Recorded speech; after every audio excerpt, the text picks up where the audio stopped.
ফজরের পর থেকে বিভিন্ন জেলার বাস, দূরপাল্লার বাসগুলো এসে এখানে রাখা হয়েছে বেগম জিয়ার জানাজার উদ্দেশ্যে। তার আগে চলে আসছে। দেখা যাচ্ছে প্রায় ধানমন্ডি থেকে সোবানবাগ পর্যন্ত বাস সারি করে রাখা আছে।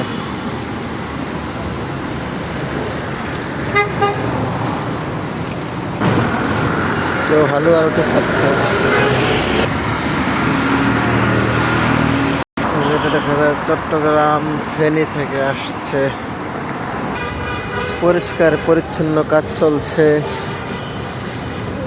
এই মানিক এভিনিউর এই পাশ থেকে বন্ধ করে দেওয়া হয়েছে।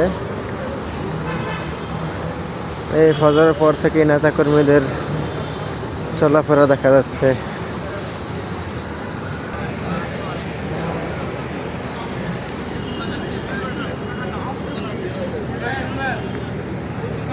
এখানে এক ভাই কালো পেঁয়াজ বিক্রি করতেছেন 10 টাকা করে।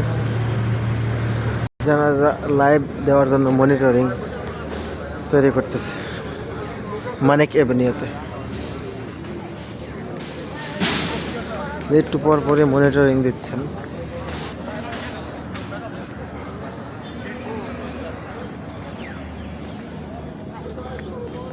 ফুল ব্রেকেটে দিব।